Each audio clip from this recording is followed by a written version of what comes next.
Welcome to Kissing Through Glass, the prose poetry of Avrom Sutzkever's constructive response to tragedy. To begin, we're going to acknowledge that Queens is situated on traditional Anishinaabe and Haudenosaunee territory. We're grateful to be able to live and learn on this land and be supported by it. I want to thank everyone for coming today. It's much appreciated. In particular, I'd like to thank all of the participants and Allison Golenlock, who's operating in the background, making sure this all works. I'm going to give a quick précis of the event and introduce people as we go, and then I'm going to basically subtract myself from the situation until the end, when I will read your questions. The chat's disabled, but you can enter questions throughout in the question and answer box. We're going to begin with Zackary Sholem, who's a historian of Russian Jews. Currently, he works on a biography of Solomon Mikhails, a major star of the Soviet Yiddish language and theater. And I believe you discovered one of his plays at one point. Yeah.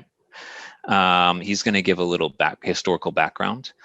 Then we're going to read two poems, twice each, first in Yiddish and then in translation, first Between Two Smokestacks, and then The Happiest. They'll be read first in Yiddish by Miriam-Khaye Siegel, who's a Yiddish singer, songwriter, actor, recording artist, and researcher in Yiddish language and culture. And then Zackary Berger who's currently translating Sutzkever's lyric poetry and considers his own poetic work in multiple languages, including Yiddish and English, to be the sort of the lifeblood of his translation and vice versa. So he'll share with us the translations he's made, and then he will give a little outro, contextualize the poems and the sort of language behind them, and then we will go through questions, and then we will go to bed. So now, as promised, I will subtract my mumbling self from the situation and turn it over to Vasily. Thank you, Dustin, and let's begin. I will give a brief intro to Avrom Sutzkever's life and his place in history. So Avrom Sutzkever is the major Yiddish poet. Some literary scholars such as Ruth Weiss call him national Jewish poet because he managed to reflect the most important historical experiences of the Jews in the 20th century, such as the Holocaust. So I'll talk about him, not much about his literature, mainly about his life and his place in history. Sutzkever was born in 1913 in the small town of Smorgon, which was a part of Vilna province in Russian Empire, and now still a small town in Belarus, Grodno region, in the family of, as far as I know, ordinary Jews. When he was still a baby in 1914, with the beginning of the First World War, the family, as many, like tens of thousands Jewish families, his family became refugees to the Russian interior. So they moved to beyond Ural Mountains to the Siberian city of Omsk and lived there until 1921. In 1921, his father died in the meanwhile, so his mother moved the family back to Vilna, then Poland. So Avrom attended traditional Jewish schools, Heders in Vilna, and then eventually the Hebrew-Polish gymnasium called Herzliya. He learned Hebrew and Polish, and according to some memoirs and himself, his first poems were written in Hebrew. Eventually, he started to write in Yiddish, and in 1933, joined the literary group of poets and writers, such as Shmerke Kaczerginsky and Chaim Grade, called Young Vilna, the Young Vilna. And in the same year, 1933, he moved to Warsaw, where he was a part of the literary scene, working with Yiddish theater and Yiddish journals. His first collection of poetry, simply called Lieder, Poems, was published in Warsaw in 1937, and his second one in 1940.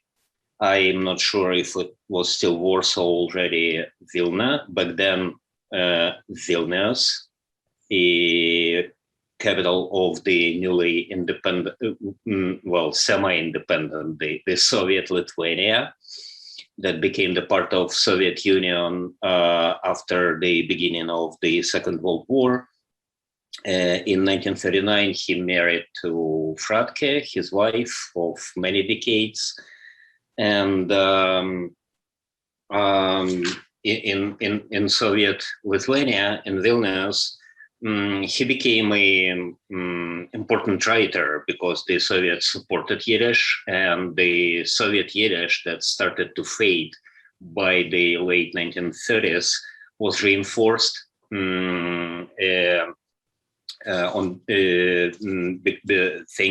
thanks to the territories that Soviet Union annexed following the Molotov-Ribbentrop Pact in 1931, including the Western Ukraine, Baltic republics, parts of Moldova. In 1940, Sutzkever became the member of the Yiddish Writers Union of Lithuania, and so he became known to Yiddish readers in the Soviet Union. In 1941, with Hitler's invasion to Soviet Union, as most Vilnius Jews, he was forced into Vilna ghetto, where he remained until 1943. But being in ghetto, his experiences in ghetto were terrible. Like for many Jews, he himself lost his newborn son and his mother, who was murdered. He was a member of the Jewish underground in the ghetto, and one part of his underground activity was that he happened to be chosen by Nazis as a member of the so-called Paper Brigade. Paper Brigade were like 40 Jews, mainly young Jews, who were working with the collections of older Hebrew and Yiddish books and manuscripts collected through Lithuania and other parts of Eastern Europe, to sort and find the valuable books for the Museum of Exterminated People of the Jews that Nazis planned to establish near Frankfurt.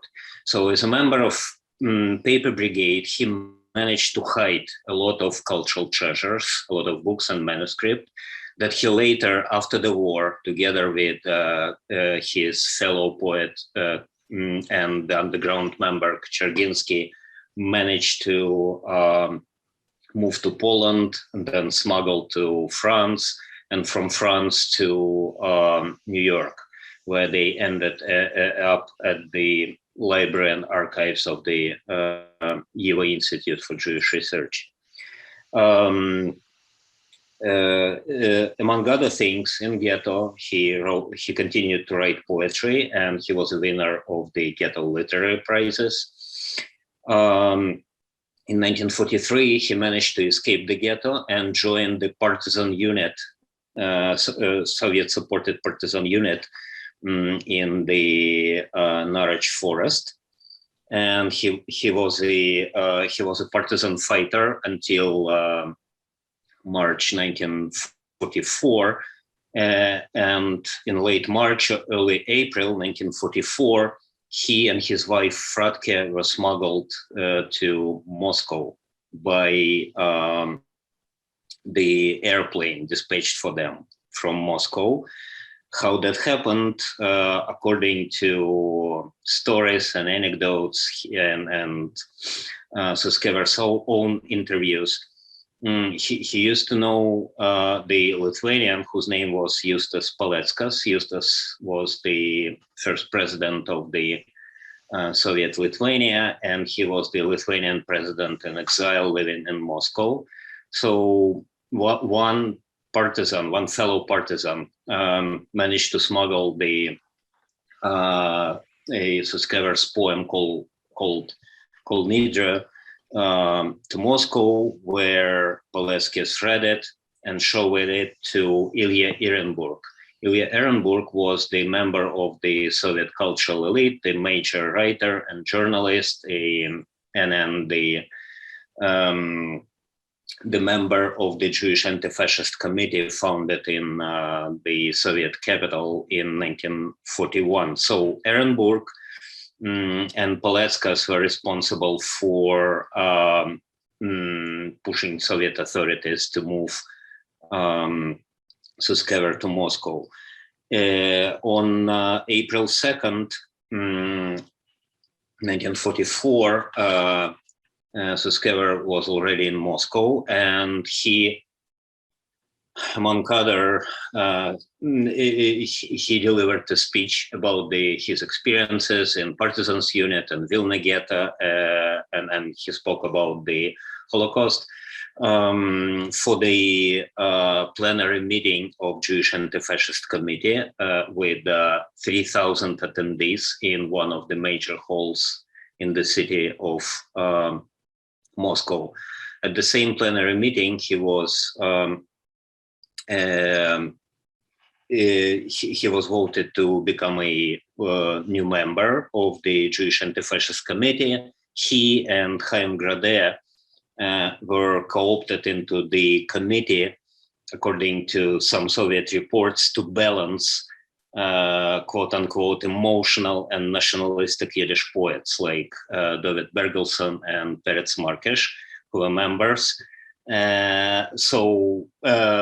Of course, Grade and Sutzkevers were emotional and nationalistic poets, but they were co-opted as the partisans and survivors. In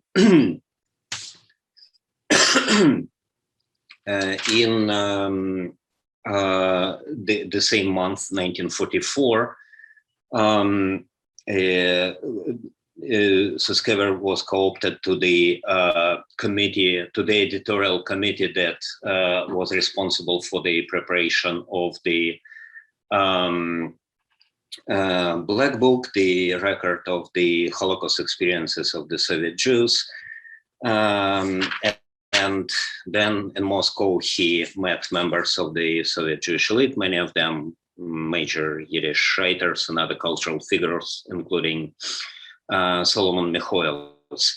In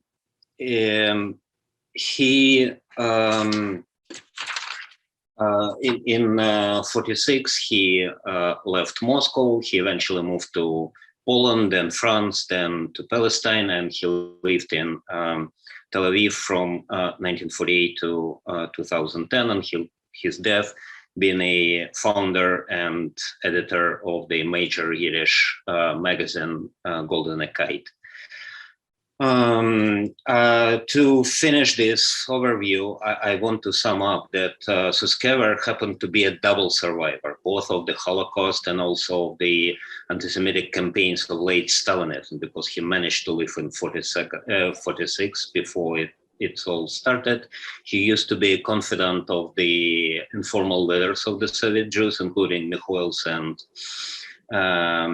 Ehrenburg. And just to end it, I want to share with you a very short story derived from one of the last Sutzkever's interviews.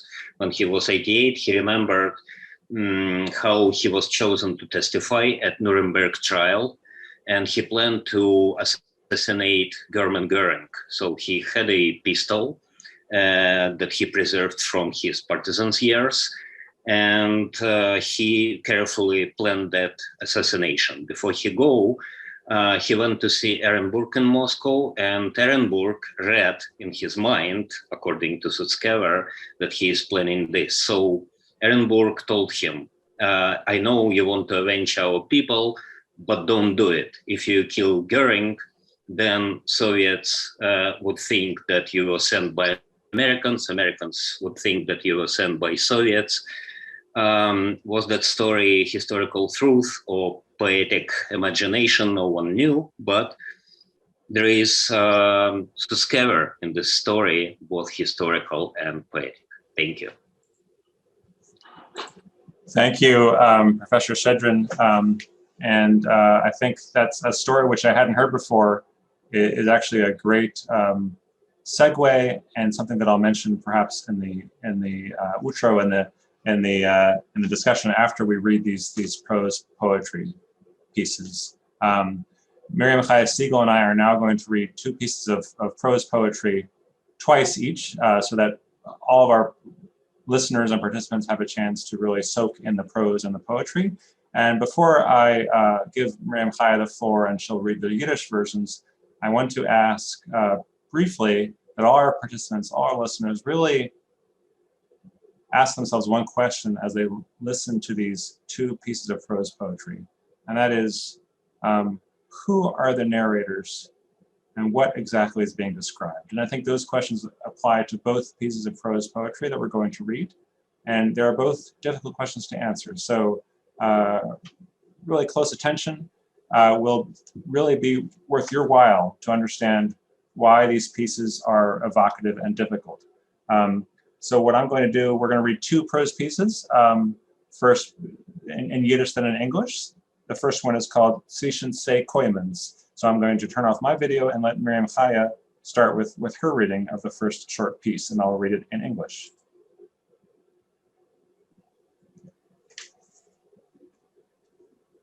Zwischen zwei Koimens. Wie der Korn von Malach-Hadume schwimmt hastig die Lavone zu die Ruinen von einer schwarzer Gas und bleibt hängen zwischen zwei Koimens. Lange, sindige Schottens quallen heraus von ihren Odern wie schwarz Blut von der Haarget Pferd und sie schmelzen unter sich bis in Bruck, die Schneien. Ein Mensch anpleckt sich von einer Koimen wie eine wilde Katschke von einem dunkeln Wasser. Schändele! Von dem Koimen auf der anderen Seite Gas kriecht daraus ein zweiter. Zalke! Schändele! Wir müssen leben. Jetzt, Zalke. Wie lang liegen wir oder stehen wir in die Koimens? Nicht lang. Sachakel die dritte Lavone. Es ist dir kalt, Schändele. Kalt? Als die Lavone beleicht, zet euch auf mir die Sage wie ein Silberfuchs. Verkelt hab ich nicht kein Meure. Wir sollen nur unten, in Meuer, nicht einheizen. Mir dacht, Funken ziehen sich von Koimen. Keiner wohnt nicht in der schwarzen Gas. Und die Funken sind ein Stern. Maseldicke Stern. Nein, Zalke, Sterne sind kalt. Und die Funken heiß, nudeldick. Heiß wie Kuschen. Ja, nur eine Sache gefährlicher. Schändele, wem hast du in Sinnen? Lass mir sein offenherzig. Ich habe allein gesehen. Wie hast du gesehen? Als man kuscht sich, sieht man nicht. Leben grub. Einem sind entlaufen. Einem haben sich behalten in die Koimens. Hast du zu Emerson geschmeichelt? Also geschmeichelt. Wer ist er? Ei, Zalke! Sein eifersüchtig in der Koimen. Gut, ich will dir sagen, sie ist gewesen. Ein Abklang von gekoverten Stiefel hakt über dem Satz. In beide Koimens, einer an gegen anderen, über der schwarzer Gas, verschwinden die Penne mehr. Between two smokestacks. Like a half-forgotten memory, the moon floats to the ruins of a black street and hangs between two smokestacks. Long, nefarious shadows well out from the moon's arteries like black blood from a slaughtered horse, melting the snows below all the way down to the pavement. A person appears from within a smokestack like a wild duck from dark water. Schändele! A second one climbs out from the smokestack across the street. Salka! Shandala, we've got to live. Yes, Salka. How long have we been in these smokestacks? Not long. 3 moons, all told. Are you cold, Shandala? Cold? When the moon is shining, the soot on me looks like a silver fox. I am not scared of the cold. But they shouldn't warm up the oven in the building down there. I think there are sparks coming from the smokestack. No one lives on the black street, and the sparks are stars, lucky stars. No, Tsalka, stars are cold, and the sparks are hot, needle sharp, hot as kisses, but a lot more dangerous. Shandala, what are you thinking of? Let's be honest, I myself saw. No one can see people kiss. How did you see?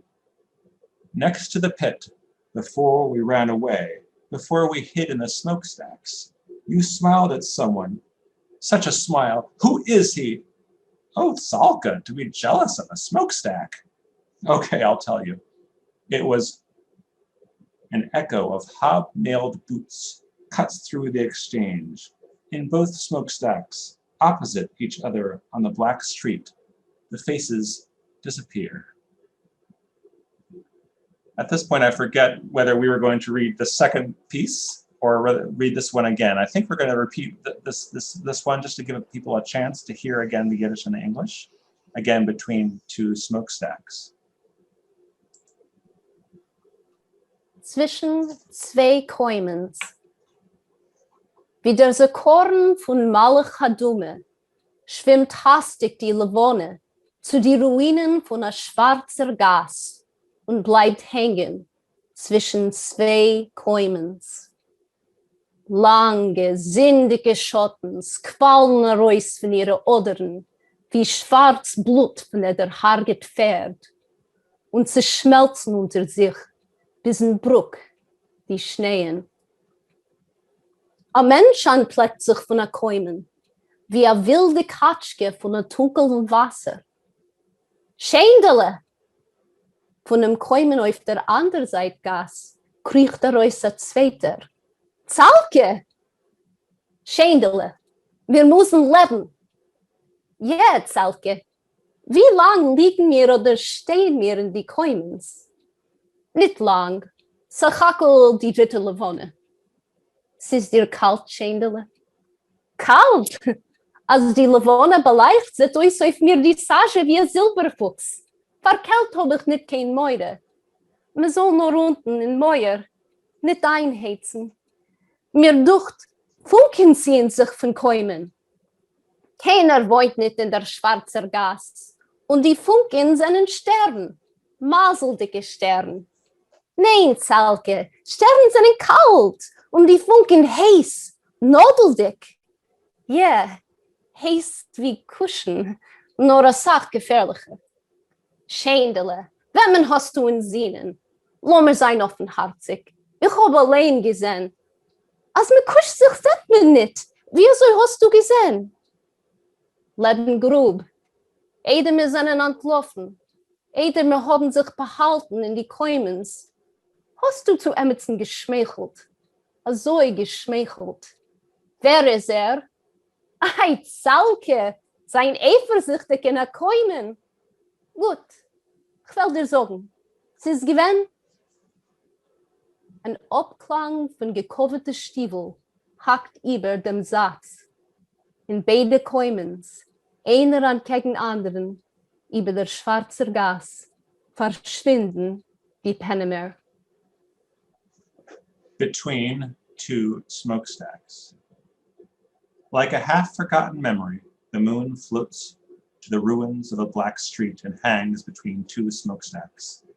Long, nefarious shadows well out from the moon's arteries like black blood from a slaughtered horse, melting the snows below all the way down to the pavement.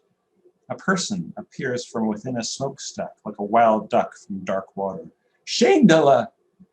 A second one climbs out from the smokestack across the street. Salka? Shandala, we've got to live. Yes, Salka. How long have we been in these smokestacks?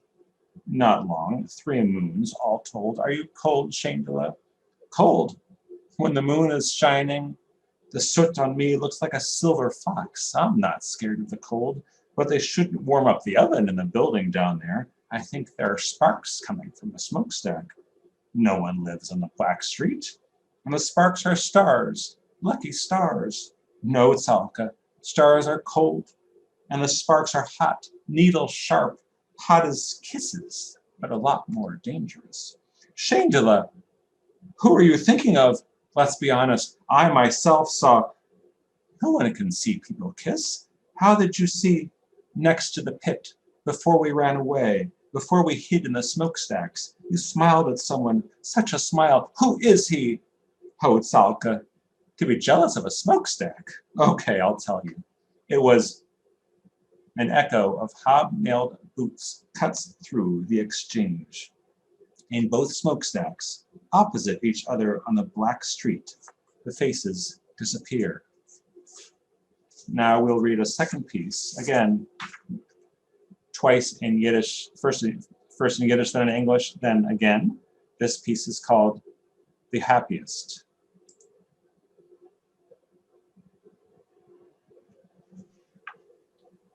Der glücklichste. Jenem Herbst is gewesen a selten gerettenisch. Alte Robben, älter von der alter Stadt, haben no soins nicht gesehen, sind sehr geboren. In die Gärtner und Zeder bei der Wilje, seinen Sonnenreusen und Ugerkes, Äppel und Baren, besprenkelt gewesen mit jiddische Oisies. Auf diene Händelach von Kreitichzer ist rausgewachsen von der zerschnittenen Erde a teuiger Aleph Beis.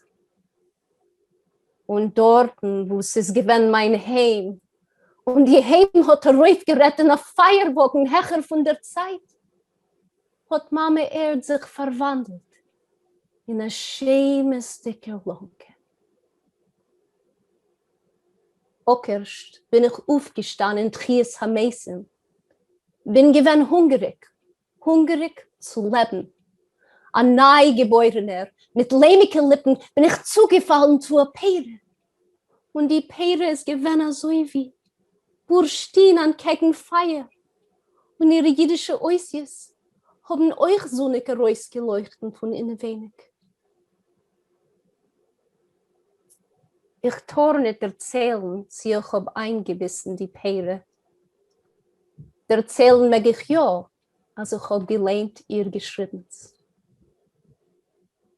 Noch mein Teut, wenn ich wollt gekannt zum Herzen zudrücken mein Kind, wollt ich gewähnt der Glücklichste von alle Teute, wo seinen, wenn nicht ist, gestorben auf der Welt.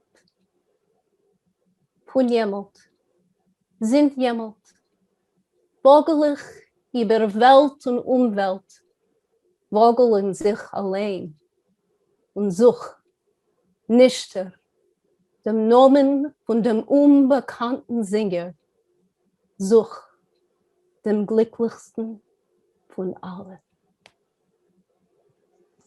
The happiest. There was an exceptional crop that fall. Old ravens, older than the old city, hadn't seen anything like it since their birth. And the gardens and orchards near the Vilja, sunflowers and cucumbers, apples and pears were sprinkled with Hebrew letters. A dewy Hebrew alphabet appeared on the childlike hands of weeds that grew from the gashed earth, where my home used to be. After my home had rolled up to heaven in a fiery chariot beyond time, Mother Earth had been transformed into a meadow made out of stray leaves of holy books. I had just been resurrected, hungry to live, newly born. With clay lips, I fell to a piece of fruit. The fruit was like amber at the fire. Its Hebrew letters were illuminated by sunlight from the inside. I shouldn't say whether I bit into the fruit. I can say that I read its writing. After my death, if I were able to press my child to my breast, I would be the happiest of all the dead who ever died on earth. Since then, I have been wandering over the world and unworld, wandering in myself, searching for, rummaging for the name of the unknown singer, seeking the happiest of all. This piece was written in 1979, and again in Yiddish.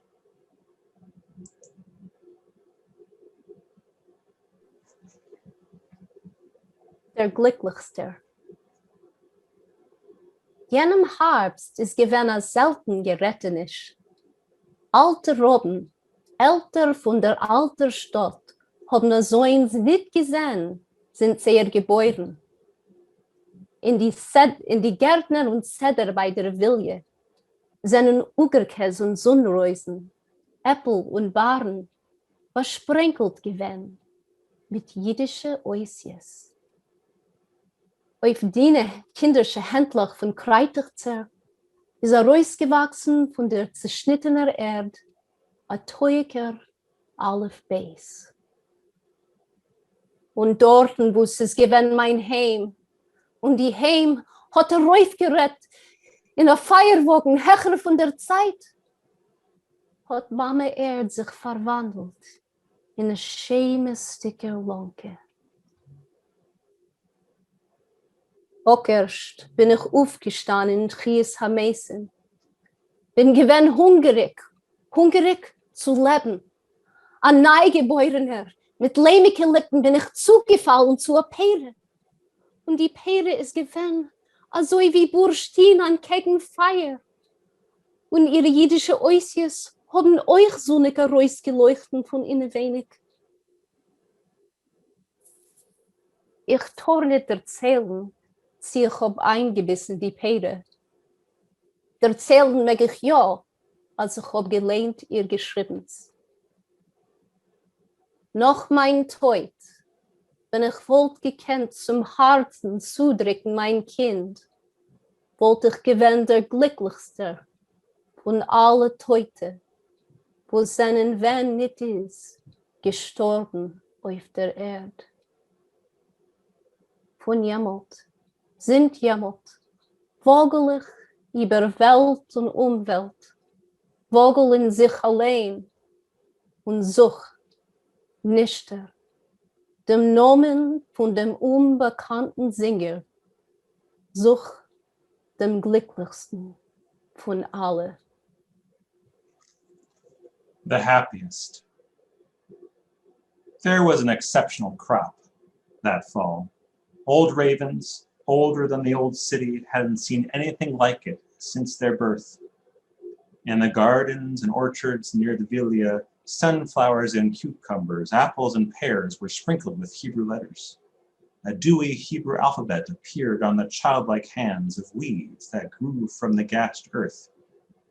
Where my home used to be, after my home had rolled up to heaven in a fiery chariot beyond time, Mother Earth had been transformed into a meadow made out of stray leaves of holy books. I had just been resurrected, hungry to live. Newly born, with clay lips, I fell to a piece of fruit. The fruit was like amber at the fire. Its Hebrew letters were illuminated by sunlight from the inside. I shouldn't say whether I bit into the fruit. I can say that I read its writing. After my death, if I were able to press my child to my breast, I would be the happiest of all the dead who ever died on earth. Since then, I have been wandering over the world and unworld, wandering in myself, searching for, rummaging for the name of the unknown singer, seeking the happiest of all.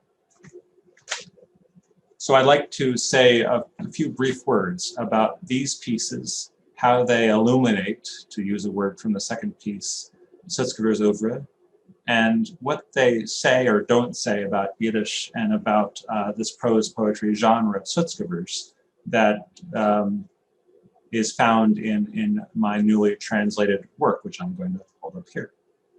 And before I forget, I want to thank Miriam-Khaye for such an amazing and emotive reading. I'd like to point out in the second piece, the happiest, two terms, two words in Yiddish, and then I'd like to point out some notes about the content of the piece itself. The first word or phrase I'd like to point out or emphasize, shema stika lomkas.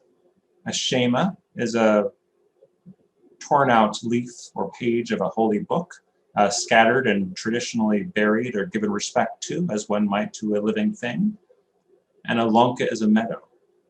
And the concatenation of those two words, the juxtaposition of those two words, a lonka, a meadow, being not a particular localism of Lithuanian Jewry, to be sure, but redolent with all the local color and geographical precision and rural echoes that are found so often in Sutzkever's work. And that juxtaposition with the Shema, with a holy book, of everything that is treasured and mysterious and ancient and Jewish, that juxtaposition of the eternal and the local is so characteristic of Sutzkever, and something that makes him, even on Israeli ground, even when after he moves to the land of Israel in 1947, makes him a European writer, a European Yiddish writer, of a kind which I think is safe to say does not exist in, or almost does not exist. And then the second word I want to emphasize in the second piece is Umwelt, unworld. And I'm not a fluent speaker or reader of German. I do know Umwelt exists as a German concept, but in Yiddish it's not a typical or common word. And Sutzkever, in using Umwelt, is pointing to this liminal space between living and dead. And that gives us a segue, or gives me a segue, to discuss briefly the content of the second piece and its relation to Yiddish as a language of creation, as a language of civilization. Yes, there are clear biblical echoes in this story. There is a piece of fruit. There is resurrection. There is being hungry. There is wandering of the earth. But it's also unclear just what kind of person is speaking. Is this person the unknown singer? How does this person have access to these texts? And this unclarity, this searching, this juxtaposition of the traditional to the local in service not of a hammered out truth, but in service of a reborn and unsure, growing yet deathly world, is something I think that's very modern about Sutzkever, and something and characteristic of a kind of Yiddish modernism, which is something we should keep in mind when understanding these works. Sutzkever is often understood as a Holocaust author, and I think that's technically and historically accurate, but literarily is very limiting, because modernism and the Holocaust are not in the same category, right? They're different ways of approaching or understanding these works.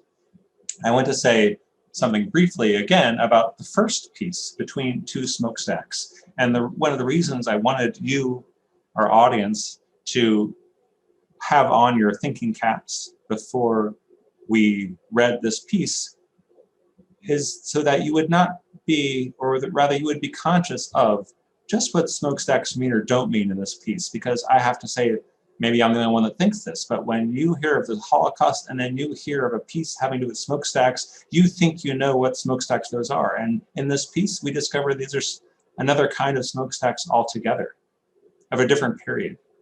And so the same questions we might ask about the second piece, we're going to ask about this first piece. Who are these people? How did they come to be there? What happened to them? What is their story? What kind of existence do they have on these smokestacks? To be very bald about it, are these living or dead people? Are these people at all?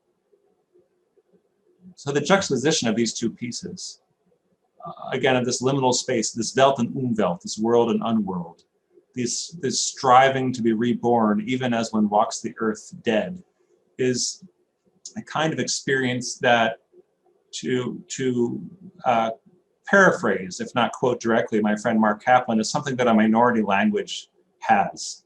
a stateless language has, this being and not being at the same time, this incessant searching and a hunger to be born. And that is something that can be very naive. It can be very naively thrust forth as the characteristic of the language, as I.B. Singer famously did in his Nobel speech, saying incorrectly that Yiddish has no languages for military campaigns. But it also can be put in service to a modernism that is what attracts me to Yiddish, and is what should be kept in mind about Sutzkever as an artist.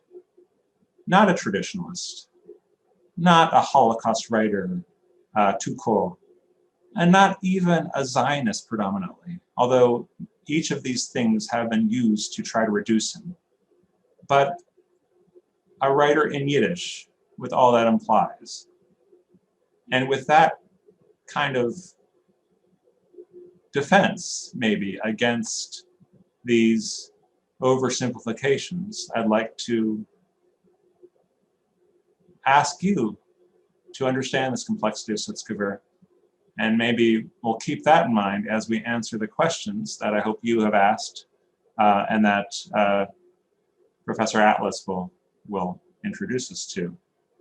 And I would like to say, again, that these pieces are not entirely representative of the entire book. There's lots of different things here. But you'll find these motifs recurring in Sutzkever's work. And they will occupy your mind for a long time if you let them. And I think you should let them. So I'm more than happy to answer your questions. Thank you.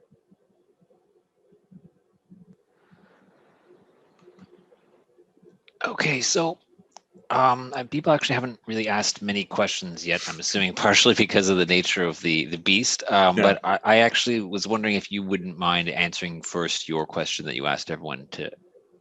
Who do you think is speaking in the first poem? I mean, who speaks, who's spoken to sorts of questions you're asking. Are you comfortable? Yeah. So I mean, I think in the first one, I think it's I think, and not to over push this point, but it's like it's an overlaying of living and dead, because these are people that have hidden in the smokestack. Let's bracket how that actually works. And I think in all of Sutzkever's work, and this is where I think it was so helpful to hear the story that Professor Shedrin told us. Sutzkever was not in his creative work, was not a reliable historical chronicler, and it's dubious how reliable he was in even his historical works. There's the famous poem he wrote about melting down the lead printing plates in Rome's printers to make bullets, right? That's probably not true. So let's bracket how it was possible to hide in a smokestack, but he does talk a lot about moving around on the roofs of buildings to escape from the Germans and being a chimney sweep. So these people hid in smokestacks and they weren't dead yet, right? But somehow they're still there months later, but not dead, but not yet having the sensations of living people. And then we know what their end is because of the end of the piece. So, I think my question might have been intentionally misleading, but it's an overlaying of the living and the dead. But what we need to know when we hear these people talk is that we don't know what their end is, right? We don't know what their fate is yet. So it is sort of, at least to me, it's a kind of surprise ending. Okay. So people I think are raising their hands, and I actually can't see that. So I need you to type your questions in the question and answer box. That's the problem here. I got it. Someone first, it's a very simple question. Actually, before we go to these questions, just to give people a chance, those who'd like to type out. Do any of the other panelists have questions for each other before we go on? You're sort of privileged as a panelist. If either. Oh, I want to ask Miriam-Khaye if I could. Yeah. If you could speak, as someone that's very familiar as an actor and a vocal performer and interpreter of Yiddish song and poetry, did you find anything particularly difficult or noteworthy about interpreting these pieces? Well, like you said, I'm not sure if they're living or dead, the people, and I've actually done some of his other work that is similar. You sort of have these characters and you're not sure if they're ghosts or if they're people that survived, or maybe there's this expression of people that like sort of the living dead, almost like zombies. They survived, but they didn't survive like emotionally. So yeah, just trying to figure out who these people are and also who are the different voices, because I hear many different voices and different transformations in his work. So in one piece, there could be like 3 or 4 different voices. So I try to think about that when interpreting his work. Thank you. And I thought obviously that came across, and the voices was amazing. And just to point out to people that might not know, the characters in the first piece, Shendela and Salka. Salka is a shortened Betzalel. It's a common Jewish name, especially common in Vilna circles. And Shendela, usually a female identified name, but a diminutive. But thank you, Miriam-Khaye. Okay, so let's. There's a couple that have appeared now. One is very basic. It's not basic is good with translation though. One, the question is, why did you choose smokestack instead of chimney? Yeah, right. That's a great question. Yeah, in fact, I've been previous translations which I took care not to consult previous translations. So this is the first time that all these prose pieces have been translated and published in a single volume, but many of them have been published in places before. And so one previous translation, I think, did use the word chimney. And I think part of what I did was, actually in Yiddish, the term koimen has both ranges. Whereas in English, a chimney is really something you see in a house, and a smokestack is something you see in a factory or a concentration camp. I guess I deliberately picked smokestack because these beings are people that are about to be exterminated or have been already. And so maybe I wanted to retain that ambiguity. Okay, I'm going to flash the next question on the screen so I don't embarrass myself with my terrible Yiddish pronunciation. Do you see it or no? No. Oh, and now I just made it disappear. Well done. Okay. I'm going to send it to you, and you're going to pronounce it so that I don't humiliate myself more than absolutely necessary. You're sending it in the chat? Yeah. Okay, please give the meaning and context for Techias Mason. Right, so just to explain it for people, the second piece, Der Glücklichster, featured the narrator, whoever that person was, saying that they were in the Yiddish Aufgestan Techias Mason, which literally they rose up in the resurrection of the dead. Techias Mason is very much an integral Yiddish word, and it comes from Lashon Kodesh, the Hebrew element of Yiddish, and which really literally means in Hebrew, the revivification of the dead. And it's a core element of Jewish lore and theology. And so that's really the short answer. It's about, what happens when the Messiah comes and the dead will be reborn. It's a very core element of traditional Jewish practice. In Sutzkever's work, it's important because Sutzkever saw himself as a prophet. He's pretty explicit about this, about someone who was put here on this earth to, gospel would be the wrong word, but in English it works, to bring the gospel of poetic truth to the universe. And so he saw himself as bridging generations, bridging living and dead, and participating in a kind of, he wouldn't call himself messianic, he didn't go that far, definitely prophetic. Okay, so the next question is for all three of you, or anyone who wants to say anything about it, and I'm just going to read it in first person as it's written.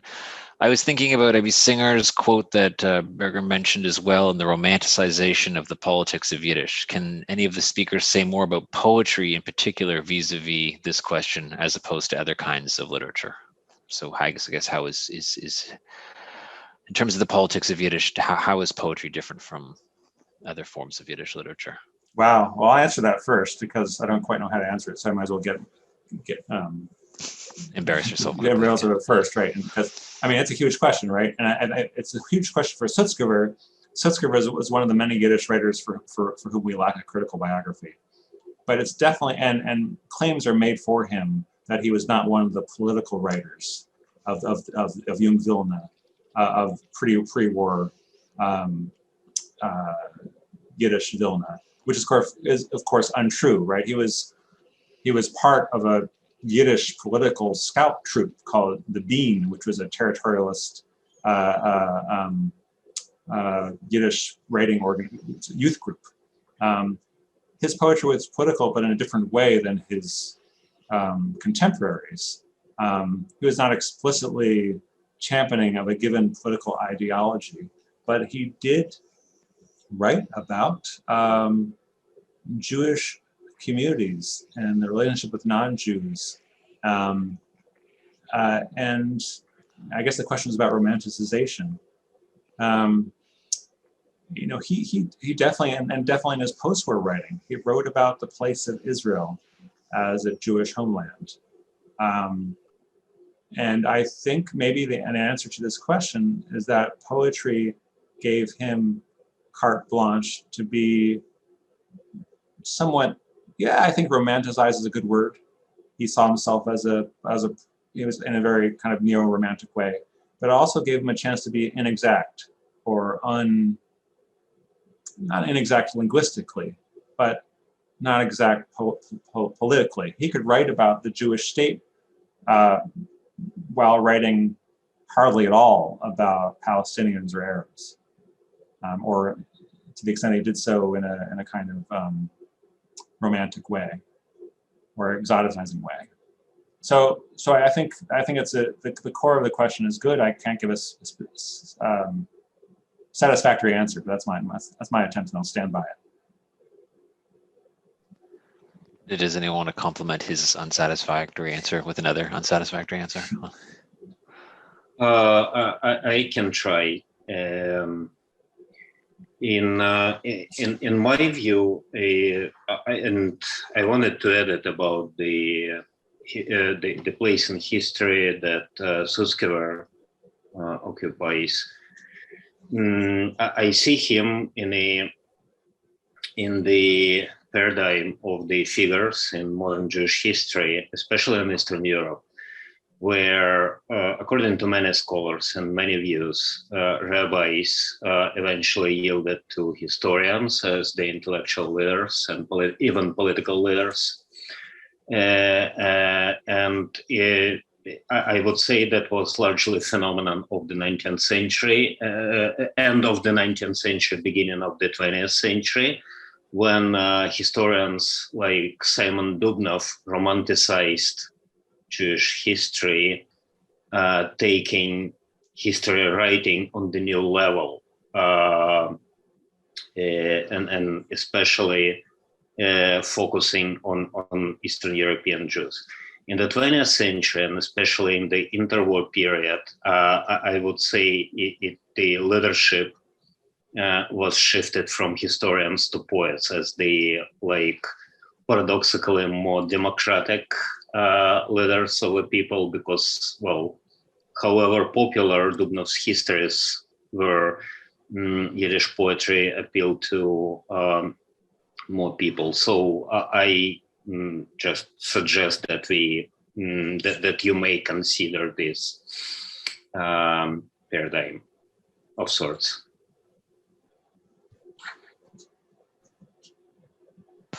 That makes sense to me.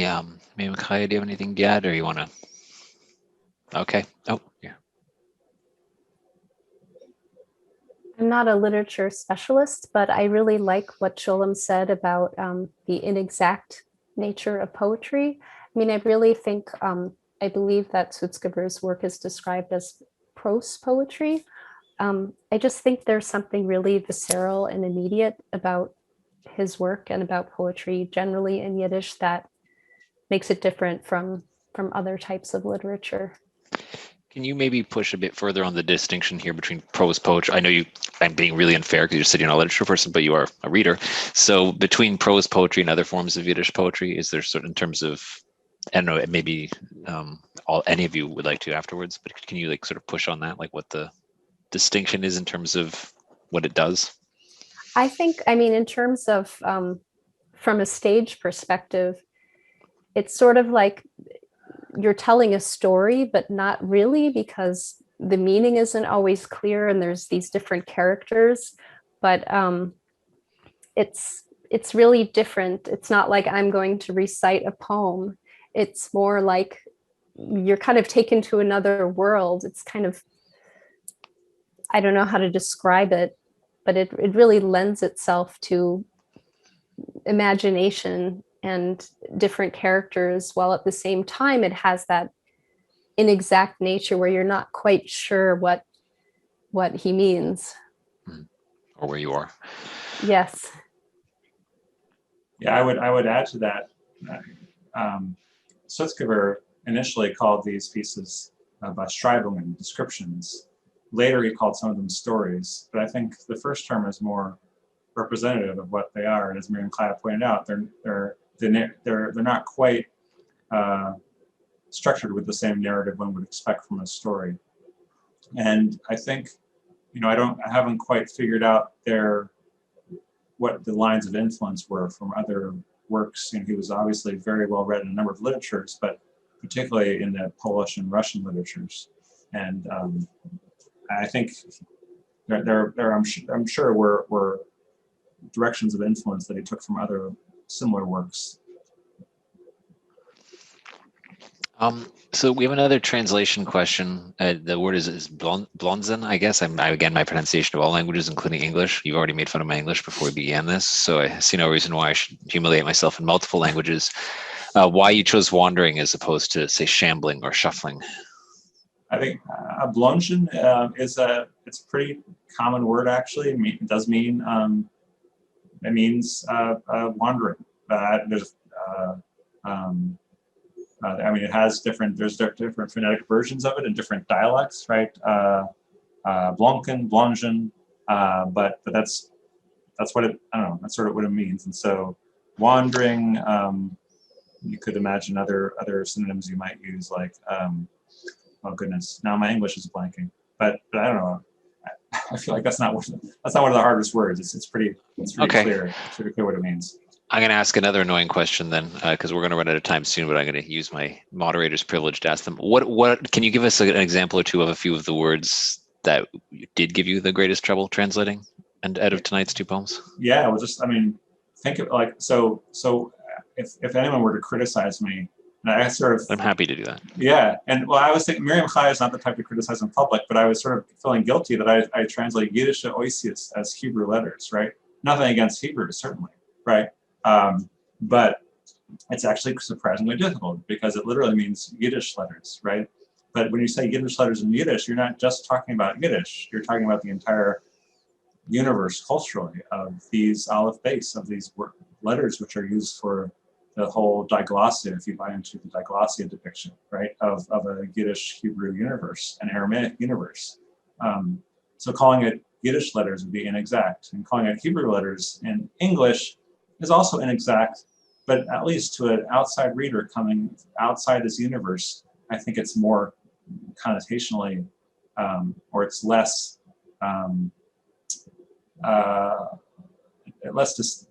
deceitful, less deceptive than might otherwise be the case. So that's just one example of like things that wouldn't be hard, but are hard. And then I'll give one more example from the second piece. Peri is Hebrew, right? Lashon Kodesh means fruit, but it's not. You don't these days go into someone's house and say, I would like a peri, right? That marks you as either you're being ironical or you're being hyper learned. It's the kind of fruit that it's like a one in a Bible story, right? That's the kind of fruit you're talking about. So that's there's no register like that in contemporary English. Yeah, no, I did wonder about, from the little I know, that did not strike me as odd, but just it seemed like odd. But so one of the attendees is asking, well, how about Jewish letters? Yeah, no, that's a great option. I think I don't remember whether I tried doing that and tried to sneak it past my editors and they sort of squawked, but I think, yeah, I don't know. I think some English readers find that weird if you use that locution. I think it's a great option. I think it's a good option. Yeah, I don't know. I mean, and let me point to something everybody, probably most of the attendees know about, right? Which is Jewish is, at least in Yiddish speaking or Yiddish familiar circles, often used as a synonym for Yiddish, right? I speak Jewish is something people of a certain age will still say, right? So it's a good option. Maybe I should have used that. That's the benefit of being a translator. You always get to blame yourself and rethink and, realize how unsatisfactory you are. I'm glad this event has brought to light more ways in which you're unsatisfactory. Yes. Miriam-Khaye, do you have any things that struck you as odd, like reading in Yiddish and hearing in English immediately afterwards? Any translation things where you're like, oh, that's not what I was reading or hearing when I was reading it? No, I mean, it's very personal. Having translated and also worked as a translation editor for many pieces, I think it's very personal, and it really is different for every translator. So, and I tend to want to read Yiddish in the original. I don't read a lot of translations, so I probably don't know how to criticize the English. And I wouldn't dare to, because I don't even mean know criticism. I mean something She's that's nicer than you are, Dustin. Everybody is. Everybody is. Also that, translation is a work of literature, and Sholem himself is a poet and a writer. So that's his voice as well. I will say that one of the joys for me is of a Sutzkever reader is reading translations of Sutzkever into other languages. So there are excellent Hebrew translations. I know there's recently a Belarusian translation of his work. There's a number of Russian translations. My Russian is not quite good enough to figure out how good the translation is, but understand the choices other people make is really, I think it's a really a blessing. It's really a fun thing. I have a couple more sort of questions I'm reading and interpreting from the list. But what do you consider? Why do you consider he does have, let's say, more cultural cachet than your average poet? Period. Right now, I mean, what's his appeal? What's his appeal right now? Yeah, so I think there's a positive spin and not a negative spin, but a like other side of the story spin. The positive spin is that he is deservedly well known because he's a body of work that encompasses epic narrative poetry, lyric poetry, historical chronicle, founded the major Yiddish journal of the second half of the 20th century. So all these things make him, and obviously his experience in the Vilna Ghetto and his testimony at Nuremberg and being hightailing it out in a special plane, right? Like all these amazing stories and real life adventures mark him as a prophetic poet, right? And I think all that is completely deserved, and why I'm spent so much time translating and continue to translate him. And in my own work, Lahabdil, like I don't deserve to be mentioned in the same breath, but in my own work, he's such a towering influence on me, I think. The downside is that, as everybody knows, the people that get translated tend to get translated again. And so that means that people get under-translated, right? Obviously. So female, women who have written in Yiddish, right? And there's so many under-discovered writers, and the people who are quote unquote minor. I think we need to question the categories of major and minor. So that's a downside when you continually revisit, right? There are lots of good translations of Sutzkever's lyric poetry, for example, by the Harshavs. Ruth Weiss translated a lot of his prose pieces. So it's a tension between something being good enough that you always wanted to get the translation right and translate it again for a new generation, right? And not wanting to overlook other people. Okay, so I think we're running out of time. Do any of you panelists have anything you want to say? Any final words before we say goodnight to everyone? No? Zackary, do you have anything you want in terms of final contextualization? I mean, I have more things I can ask personally, but I really appreciate Vasily's historical introduction, because I don't think of him enough in those terms, in his, the historical political terms. But I need to do that more. And he has some later essays where he writes about Ehrenberg, and in his work by Lane and Pennimer, and Reading Faces. He talks about there's this great episode where he talks about reading. He read his Yiddish poems to Ehrenberg. Ehrenberg didn't know Yiddish, right? But Ehrenberg would just like the phonetics of it.